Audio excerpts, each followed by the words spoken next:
കേരളത്തിന്റെ പുതിയ ഗവർണറായി രാജേന്ദ്ര വിശ്വനാഥ് ഹാർലേക്കർ ഇന്ന് സത്യപ്രതിജ്ഞ ചെയ്യുകയാണ്. രാവിലെ 10:30-ക്കാണ് പുതിയ ഗവർണറുടെ സത്യപ്രതിജ്ഞാ ചടങ്ങ്. ഹൈക്കോടതി ചീഫ് ജസ്റ്റിസ് നിതിൻ മധുകർ സത്യവാചകം ചൊല്ലിക്കൊടുക്കും.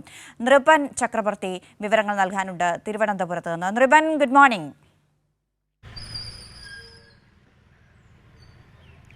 ഗുഡ് മോർണിംഗ് അന്ന. മോർണിംഗ്. അതെ, നൃപൻ, എന്തായാലും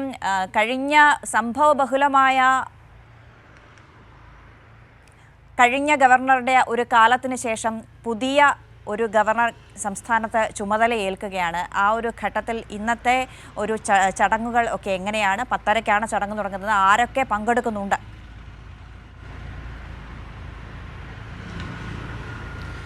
അന്ന, കേരളത്തിൻ്റെ 23ാമത് ഗവർണറായി രാജേന്ദ്ര വിശ്വനാഥ് ഹാർലേക്കർ ഇന്ന് ചുമതലയേൽക്കുകയാണ്. ഇന്ന് രാവിലെ 10:30-നാണ് രാജ്ഭവനിൽ പ്രത്യേകം തയ്യാറാക്കിയ പന്തലിൽ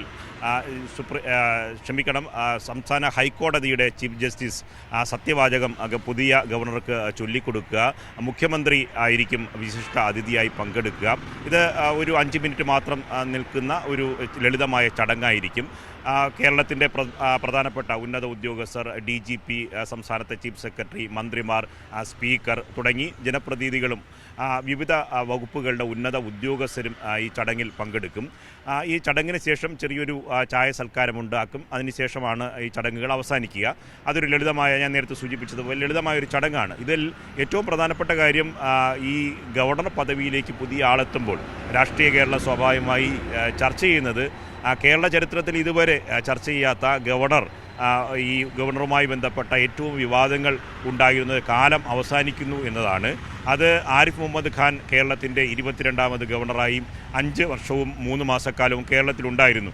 അന്നെല്ലാം കേരളത്തിൽ ഒരു ജനകീയ സർക്കാർ എടുക്കുന്ന തീരുമാനങ്ങൾ, ജനങ്ങൾക്ക് അനുകൂലമായി എടുക്കുന്ന തീരുമാനങ്ങളെയും ബില്ലുകളെയും പ്രത്യേകിച്ച് നിയമങ്ങളെയൊക്കെ തന്നെ തടഞ്ഞു വയ്ക്കുക, സർക്കാരുമായി നിരന്തരം വെല്ലുവിളിക്കുക, മന്ത്രിമാരെയും മുഖ്യമന്ത്രിയെയും വ്യക്തിപരമായി അധിക്ഷേപിക്കുക, കേരളത്തിൽ ഉന്നത വിദ്യാഭ്യാസ മേഖലയിൽ സംഘപരിവാറിൻ്റെ കാവ്യവൽക്കരണത്തിന് വേണ്ടിയിട്ടുള്ള നടപടിക്രമങ്ങൾ, VC-മാരുടെ നേരിട്ട് നിയമനം, കോടതിയിൽ നിന്ന് നിരന്തരമായി അദ്ദേഹത്തിന് പ്രകടമേൽക്കുന്നു. അപ്പോഴെല്ലാം സർക്കാരിനെ അദ്ദേഹം നിരന്തരം വെല്ലുവിളിച്ചുകൊണ്ടേയിരിക്കുന്നു. അങ്ങനെ വലിയ യുദ്ധങ്ങൾക്ക് ശേഷമാണ് ആരിഫ് മുഹമ്മദ് ഖാൻ കേരളം വിട്ടു പോകുന്നത്. അതിനുശേഷമാണ് രാജേന്ദ്ര വിശ്വനാഥ് ഹാർലേക്കർ പുതിയ ഗവർണറായി കേരളത്തിലെത്തുന്നത്. അദ്ദേഹം നേരത്തെ ഗോവയിലെ സജീവ രാഷ്ട്രീയ പ്രവർത്തകനായിരുന്നു. അവിടെ മന്ത്രിയും സ്പീക്കറും ഒക്കെ ആയിരുന്ന ആളാണ്.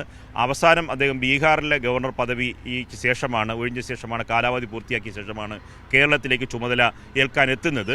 അദ്ദേഹത്തെ കഴിഞ്ഞ ദിവസം മുഖ്യമന്ത്രി പിണറായി വിജയനും മന്ത്രിമാരും ഒപ്പം തന്നെ സ്പീക്കർ അടക്കമുള്ള സംഘം തിരുവനന്തപുരം എയർപോർട്ടിൽ പോയി സ്വീകരിച്ചിരുന്നു.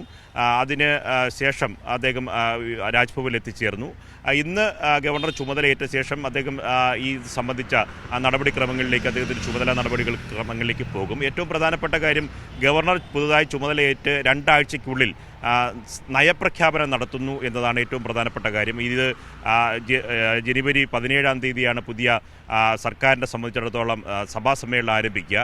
അന്ന് നയപ്രഖ്യാപനം ഉണ്ടാകും. അതുകൊണ്ട് രാഷ്ട്രീയക്കാരെ ഉറ്റുനോക്കുന്നത് പുതിയ ഗവർണർ എത്തുമ്പോൾ എങ്ങനെയാണ് സർക്കാരിനോടുള്ള സമീപനം എന്നതാണ്.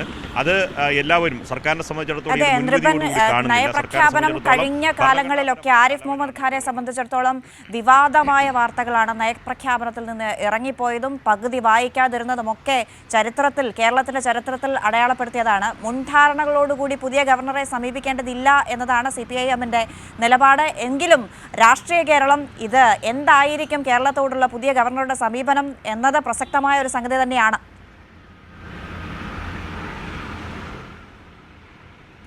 തീർച്ചയായും. കാരണം പുതിയ ഒരു ഗവർണർ കേരളത്തിലേക്ക് എത്തുമ്പോൾ പഴയ ഒരു ഗവർണറുടെ എല്ലാ തരത്തിലുള്ള വിവാദങ്ങളും കേരളത്തിൽ അവശേഷിക്കുന്നുണ്ട്, കെട്ടടങ്ങുന്നില്ല. കാരണം ഏറ്റവും കൂടുതൽ തവണ രാജ്ഭവൻ്റെ മുന്നിൽ മാത്രമല്ല, എവിടെ മാധ്യമപ്രവർത്തകർ വന്നാലും നടുറോഡിൽ ഇറങ്ങി മാധ്യമങ്ങളോട് ദിവസം 2, 3, 4 തവണ പ്രതികരിക്കുന്ന ഗവർണറായിരുന്നു ആരിഫ് മുഹമ്മദ് ഖാൻ.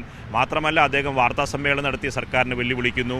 നടുറോഡിലിരുന്ന് സർക്കാരിനെയും പോലീസിനെയും വെല്ലുവിളിച്ചുകൊണ്ട് കേന്ദ്രത്തിലും പ്രധാനമന്ത്രിയെ വിളിക്കൂ, ആഭ്യന്തര വകുപ്പ് മന്ത്രിയെ വിളിക്കൂ എന്ന തരത്തിൽ വെല്ലുവിളിക്കുക, ആക്രോശിക്കുക ചെയ്ത ഒരു ഗവർണറെയാണ് കേരളം കണ്ടത്. പക്ഷേ ഗവർണർ പദവിയിലേക്ക് നിയമിതനായത് മുതൽ ഈ പുതിയ ഗവർണർ, നിയുക്ത ഗവർണർ അർലേക്കർ പറഞ്ഞത് സർക്കാരുമായി ബന്ധപ്പെട്ട് ഒരു തരത്തിലുള്ള പ്രശ്നത്തിന് പോവുക എന്നുള്ളതല്ല, സർക്കാരിൻ്റെ ഭാഗമായി നിന്നുകൊണ്ട് പ്രവർത്തിക്കുക എന്നതാണ് ഗവർണറുടെ ചുമതല എന്ന് അദ്ദേഹം നേരത്തെ തന്നെ പ്രതികരിച്ചിരുന്നു.